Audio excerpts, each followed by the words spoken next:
দাঁড়াও রানা, কই গেছিলে তুমি? কই আর যাবো, একটু বাইরে গেছিলাম। না না, তোমার চোখ বলতেছো তুমি মিথ্যা কথা বলতেছো। সত্যি করে বলো তো, কই গেছিলা? আমার মায়ের কাছে গেছিলাম, আমার মায়ের আমার বাইরে দেখতে গেছিলাম। কি বললো তুমি? তুমি আবারও তোমার বাইরে দেখতে গেছিলা? তোমার আমি এর আগে বলছি না কখনো তুমি ওনাদের সাথে দেখা করতে পারবে না? কেন পারবো না? হ্যাঁ আচ্ছা, তুমি কি আমার মাথা কিনে নিছো যে আমি আমার মায়ের সাথে বাইরের সাথে দেখা করতে পারবো না? যখনই আমার মা আর বাইরের সাথে দেখা করতে যাই তখনই একটা কথা শোনাও। কেন আমার তোমাদের বাড়িতেই না আমার মায়ের সন্তান হারা করছো, তাতে তোমার স্বাদ মিটে নাই? আর এখন আমার কাছে তুমি কই চাও? আমি কই গেছিলাম? আমি 100 বার যাবো, আমার যখন মন চাইবো আমি তখনই যাবো। পারলে তুমি যা ইচ্ছা তাই করো আমারে। চুপ করো, আমি তোমার এত কথা শুনবো না। দেখো আমি যেভাবে করবো তোমার সেভাবে চলতে হইব। তুমি আমার বাপেরটা খাও, আমার বাড়িতে থাকো, তো আমার এত বড় বড় কথা কোথা থেকে আসে? আর যদি খাওয়া দাওয়া বন্ধ করে দেই না, তোমার মার মতো ভিক্ষা করে খাইতে হইব। চুপ করো। শোনো পায়, আমি তোমাকে বাড়িতে ইচ্ছা করে থাকি নাই, তুমি আমার থাকতে বাধ্য করছো। তুমি তো কইছিলে বিয়ার পর আমার সাথে ওই বাড়িতেই থাকবা। একদম ঠিক কইছে। তোমার সাথে আমার এরকমই কথা। তুমি তোমাকে বাড়িতে তোমার ভাইয়ের কাছে কিংবা তোমার মায়ের কাছে একদিনের জন্য যাইতে পারবে না, তাদের সাথে যোগাযোগ করতে পারবে না। দেখেন, আমি আপনার বাড়িতে ঘর জমাইছি ঠিকই, বাধ্য হয়ে, তাই বলে আপনি আমার মাথা কিনে নেন নাই। আমি যেখানে ইচ্ছে সেখানেই যাবো। আর শুনেন, শুধুমাত্র আপনার মেয়েরে ভালোবেসে বিয়ে করছিলাম দেখে ওর মুখের উপরে কোনো কথা কইতে পারি নাই, ও কষ্ট পাবো বিদায়। কিন্তু আপনারা তারপরে কি করলেন? এই বাড়িতে আমার গরজাম হিসেবে রেখে দিলেন। আপনাদের অনুমতি ছাড়া এই বাড়ি থেকে আমি এক মুহূর্ত বের হইতে পারি না। শুনেন, শুধুমাত্র ওর ভালোবাসি দেখে সবসময় যে সবকিছু মাইনা নিমু তা হইতে পারে না। আজকে আমি আমার মায়ের কাছে, আমার ভাইয়ের কাছে আমিও মানুষ হয়েছি, আর আপনাদের চোখে তো শত্রু হয়ে গেছি। ওই যে আপনাদের কথা না শুনলেই আপনি আমার মায়ের দিল কথা কোন? কইতাম না যদি তোমার মায় ভিক্ষা না করতো। একটা ভিখারিনী আমার আত্মীয় হইতে পারে না, আমি তাদের পরিচয় কোনোদিনও দিতে পারবো না। আপনি পরিচয় না দিতে পারেন, আমার দিতে হইব, কারণ উনি আমার মা। আর একটা কথা ভুলে যান না, আজকে আমার এত বড় করছে, লেখাপড়া শিখাইছে ওই ভিক্ষা করে আমার মায়ে। দেখো তোমার এত জ্ঞান আমি শুনবো না। আমি যা কবো তোমার তাই শুনতে হইব। এই বাড়িতে তুমি আছো, তোমার বাড়িতে কিন্তু আমরা নাই। আমাদেরটা খাও, আমাদেরটা পড়ো, আবার এত বড় বড় কথা চলবো না।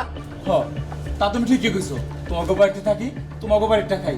আজকের পর থেকে যদি তোমাকে বাড়িতে না থাকি তাহলে তোমার কিছু কইতে পারবো না। আমি আজকে এই মুহূর্তে এই বাড়ি ছেড়ে চলে যেতেছি। খবরদার এক পা নড়বা না। কাবিন নামায় 20 লক্ষ টাকা তোলা আছে। হ্যাঁ, এখান থেকে সরতে হইলে নগদ 20 লক্ষ টাকা চাইরা তারপর যাইতে হইব। কি হইলো? চুপচাপ দাঁড়ায় আছো কেন? তুমি না আমার রেখা চইলা যাইবা। যাও যাও, চলে যাও।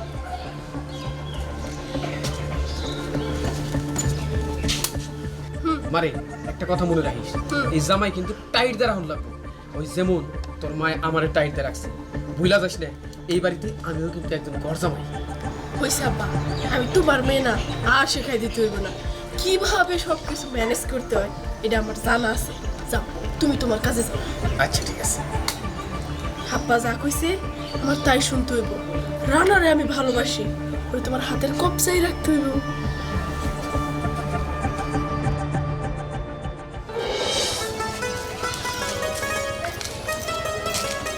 এই যে দাঁড়াও, তোমার এই যে বারে বারে কইলাম যে একটা ভালো পোশাক এসে পরে যাও, যাইতেছো তো আমার বাপের বাড়ি, লোকে কি কইবো? হ্যাঁ, লোকে কি করবো? তোমারই তো মাটির সাথে মিশে যাইবো গা। আমি যাইতেছি শ্বশুর বাড়ি, এটা কি খারাপ কাপড় চোপড়? হ্যাঁ, আর শোনো, যাদের টাকা পয়সা আছে তারা কোনোদিন এই পোশাকের বড়াই দেখে না, ঠিক আছে? হ্যাঁ, ওই যে কথা আছে না যে বড় লোকের দন পিঁপড়ায় খায়। খবরদার, আর একটা বার এইসব নিয়ে কথা কবি না, ঠিক আছে? কি প্রায় খাইলে যাই বাদ দে। অন যাইতাছি, যে পোশাক পরছি এটা ঠিক আছে, বুঝতে পারছস? তোর এলাকার সবাই কবো যে বড় লোক জামাই হয়েছে। আমি আগে আগে তুই আগে আগে আয়। টাকা পয়সা বাইতে রাইখা পুরান কাপড় চোপড় পরে আইছো।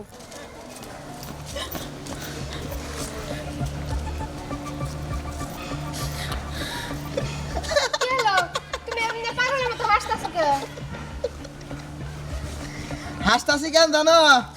তুমি না কইলা যে তোমাকে বাড়িতে গেলে সুন্দর সুন্দর পোশাক পরে যাইতে হইব। এটার চেনো না? উনি কেডা চেনো না? চিনি তো। হ্যাঁ, নাচনে বান করো কে? এটা রানার মা, বুঝতে পারছো? এই জন্য হাসতাছি। এ ফকির নিয়ে আইছে ভিক্ষা করতে। ফকিনির বলা রানা 10টা টাকা দিয়া যায়, নাইলে কিন্তু থাকে না। আমি হলো বড় লোক জামাই, তাই না? কি কও? হাজার হলো মা ওই 10টা টাকা দিয়া যায়। হইছে, কথা বাদ দিয়ে দাও। নেন মা ওই 10টা টাকা সবাই নেন। শুধু টিস্কারি করে। চলো। চলো। মা, এই যে আর এক ফকির আইছে, আর এক ঝামেলা বললাম, আবার টাকা দেওয়া লাগবো। কও 2 টাকা দেবে, কি কও? তুমি কি পাগল হইছো? কে? এটা তো খুব ভালো মানুষ মনে হয়েছিল। কিন্তু আসলে তো আপনি একটা কষাই, কথাগুলো কষার মতো কইতেছেন। একটা বয়স্ক মানুষ, তার লোক কেমন কথা কইতে আপনি জানেন নাই?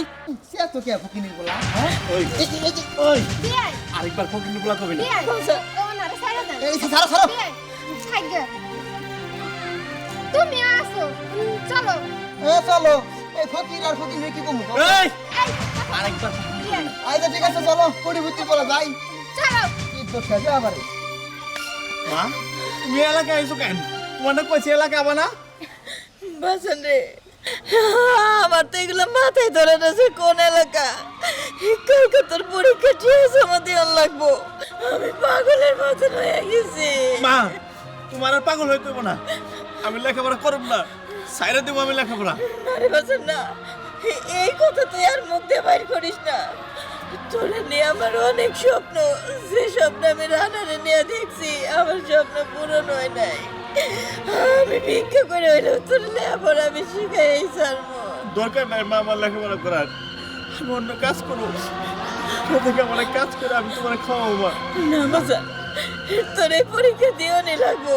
চল, আমি টার ব্যবস্থা করতে পারবো, তুই আয়। আব্বা আব্বা আব্বা কই গেছে কই গেছে আমিও তো জানি না বুবুরেও তো দেখতেছি না আব্বা ভালো আছো আমি ভালো আছি, তুই কেমন আছো? ভালো আব্বা ভালো আছেন আপনি ভালো আছি। এতদিন পর আসলো তোমরা। হ্যাঁ আইসি অনেক কাজে থাকি রে আপা আজকে না আমি শাশুড়ির সাথে দেখা হয়েছিল আমি আবার দয়ালু মানুষ এই জন্য ভিক্ষা করতেছে পরে 10 টাকা আমি দিয়ে দিছি আর ইচ্ছা হয়েছিল কিন্তু দেই না কি লিখে জানেন ভুগি দুটো শুনে দিলে লোক বেড়ে যায় এই যে বারা ভাই এসে ওরা রাম ভাই তো বারা ভাই কেমন আছেন আপনি পোশাকাটা তো মনে হয় লাখ সাহেবের ছেলে আপনি কিন্তু আপনি মাঝে ভিক্ষা করে এটা কেন জানেন রাসেল কথাবার্তা যা কবা সাবধানে কইবা। কেন ফকিনির পোলা বাইরে ভাই আপনি ইজ্জত লাগছে তাই না কেন আপনি ফকিনির পোলা আমরা কি কমু লাখ সাহেবের পোলা কমু না কি করবো কি করি তুই? ফকিনির পোলা কইছি এই লাগছে ইজ্জত লাগছে কিসের ফকিনের বলা? হ্যাঁ কিসের ফকিনের বলা? এই, তোমার এত বড় সাহস, তুমি চুপ করো। আর একটা কথা কেবো না, অনেক সহ্য করছি।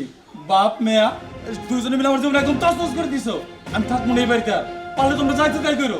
আর যে 20 লাখ কামাইয়ের কথা কইছো না, আমি কামাই করে আমার সেই কামাই টাকা আমি দিয়ে যাবো। দিয়ে দেখাবো ক্ষমতা আছে যে ভিক্ষা পায় আমি কিছু 10 টাকা আমি সারাদিন ভিক্ষা পাই এই চুপ করো, চুপ করো। আমার মাথা এমনি গরম হয়ে গেছে, কারেন্ট করে আর পেছাল বেরো না তো। আব্বা কই গেছে? আব্বার সাথে আমার কথা বলতে হইব।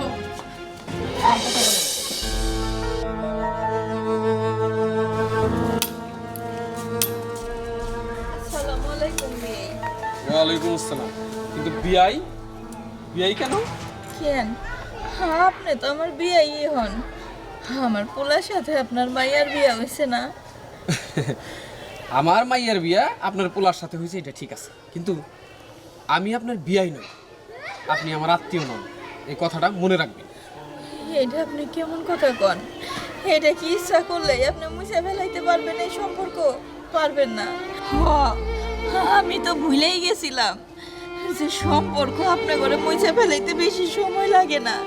এই দেখেন আমার পোলাটারে আপনার মাইয়ার জামাই বানাই দিয়া আমার যে সে পোলা সেই সম্পর্কটা তো মুছেই দিছেন। আমি আবার কোন সম্পর্কের তালে কোন স্বপ্ন দেখে আপনারে বিয়ে করে ফেলাইলাম, আমার ভুল হয়ে গেছে, আমারে মাফ করে দিয়েন আপনি। এই যে আপনি বুঝবার পারছেন, আপনার আসলে বুদ্ধি আছে, ওই 10 বাড়ি ঘুরে খান তো। আপনি যে একজন ফকিরনি, ভিখারিনি, এটা যে আপনার মাথায় আছে, এটা তো আপনি ধন্যবাদ। ভবিষ্যতে যদি রাস্তাঘাটে কোনোদিন দেখা হয়, তাইলে দরকার বললে 10টা টাকা ভিক্ষা চাইবেন, কিন্তু বিয়াই বইলা ডাক দিবেন না। বিয়াই বইলা যদি ডাক দিয়ে ফেলান, ভিক্ষা তো পরের কথা, আবার ভাত ধরো না, যাতে 10টা টাকা বার করে দেয়। মা কিছে মা? ও মা মা কিছে? আগো ভাব ধরছে, ভাব ধরছে। মা মা বকুল, ও মা কি হলো তোমার? বকুল রে, আমি মনে হয় আমার রানের মুখটা না দেখেই